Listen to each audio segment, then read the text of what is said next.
This week's assembly is from the Maths department and it's on women in science, technology, engineering and mathematics. This is Mrs Foley. And Mr Alletson. You may be wondering, what is STEM? Why is it important and why does it matter to me as a student at CHSG? We're going to give you some answers to those questions and leave you with some things to think about regarding your own perceptions of STEM subjects, possible careers in STEM, but also about how your own ideas about STEM subjects may have been shaped over your time in and out of school. So the slide says what is STEM, and you could obviously read for yourself what's on the board. I just want to highlight a few of those. The first one on the list, problem solving. Think to yourself, as an employer, when you're a lot older, would you want to employ someone who was unable to solve problems? Something goes wrong. Are they able to fix it? Do they know what to do, why they're doing it, how to do it? An awful lot of that is through process. Algorithms, you might have heard of in the news at the moment, they're the way in which you follow a set of instructions to get to an answer, and problem solving is core to what we do in science, technology, engineering and mathematics. There are others on that list, independent thinking and initiative. People don't need to be always told exactly what to do. You don't need to micromanage everyone all the time. You just say, can you do this job for me, and let them think for themselves. And that is what the sort of topics in science, technology, engineering and maths does. Communication and teamwork are quite obvious. Digital literacy at the bottom there. Now that you are more aware of than any generation before you. At the moment, digital literacy for me is not only being able to communicate and use notifications from lots of different social media outlets, creating websites, it's also more about understanding that when things are given to you, you have to judge where they've come from and what they're trying to tell you. An example of this, if you search for something on Facebook, YouTube, Instagram, there's a maths program running in the background that knows what type of thing that is, and the next thing in your feed will be things that are similar. So if you search for something about, I don't know, a red shoe, for example, suddenly you'll find bizarrely lots of adverts and things for that subject. I was recently in the need of a boiler for my house, and I was talking about it with my wife, and my home hub speaker picked up that I was actually looking for a boiler, and within a day or so, my feeds via lots of different media channels were about boilers and electricians and plumbers and people who work in houses. It knows this stuff about you. And digital literacy is about knowing what that does and how powerful it can be, but also how powerful you can make it. And knowing about it is the literacy element. Now, why is it important? Well, at the moment, the global economy is changing massively. Hundreds of billions of pounds are spent at the moment on the virus, a lot of which is going into research in science to create a vaccine for us all. Also, mathematical modelling to see how it's growing throughout the world, how to stop it. Engineers are creating ways of distributing different things around the world in an easy way, and that's technology in action. Now, it's never been more important than now to focus your future on science, technology, engineering and mathematics. And you're doing that already, to be honest. Year 10, year 12, year 11, lots of them right now are listening to this at home. They're doing remote learning. They're learning via Microsoft Teams, or in other schools Zoom, sometimes on FaceTime, and they're actually getting benefit from actually having a teacher face to face, almost like private tuition, without actually having to be in a class and risking infecting others with a potential virus. It's an amazing thing that we can do. In a way, this is the time in which it was easiest to cope with, to be perfectly honest, in the technology age that we're in.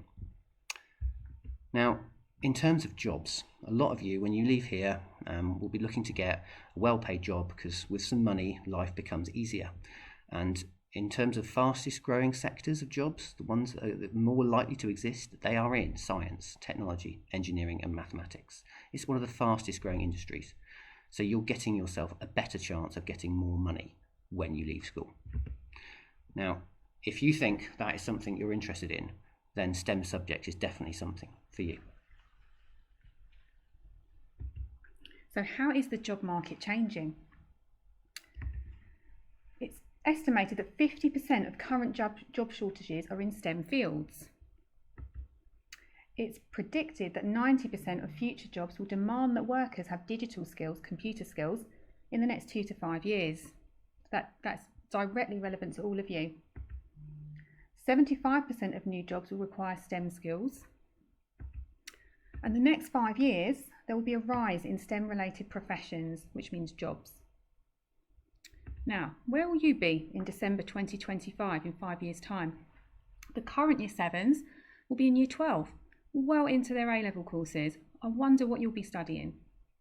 The current Year 8s will be in Year 13, doing the final year of A-levels, and they'll be applying for universities. Year 9 to Year 13 will have left school. They'll be in work, in training, or at university. Why is this important for us at CHSG? As a girls' school, we are preparing young women for the future world of work, and we want you to be successful. But at the moment, in STEM, only 25%, a quarter of graduates are female in the UK. A graduate is somebody who's left university with a degree, so only a quarter of those people have got a degree in a STEM subject: science, technology, engineering or maths. Only 21% of the UK STEM workforce, the people that actually get a job in those industries, only 21% are female. That's just over a fifth, 1 in 5. There is an imbalance in the number of females choosing to continue with their STEM subject studies and on choosing to pursue a career in this area. As females, we're missing out on the opportunities in an important and growing field. As we've seen, this means that we are potentially missing out on lots of job and career opportunities in the future. The following is what Dame Judith Hackett, who's the chair of the manufacturing body EEF and also a British engineer, has to say on this. I'm not saying we need more women and girls in STEM. What we need is a greater diversity of thinking and the pooling of our best creative and scientific ideas to find the best solutions. So she's not saying that we just need to get lots more women into these areas, into these jobs just for the sake of it. We need more diversity. There's a lot of male thinking going on, which is absolutely fine, but we do need to balance it with female thinking as well. She also says, science and engineering is a very social world to get into. It's about solving the problems of the future. It's highly collaborative, digital, high tech, and there's no reason girls can't do it. Some truly inspirational women already are doing it. These are the messages we need to get across, hence us talking about this with you today. And finally, she says we need to change the ways we talk about ourselves and girls in STEM. Now, what does she mean by that?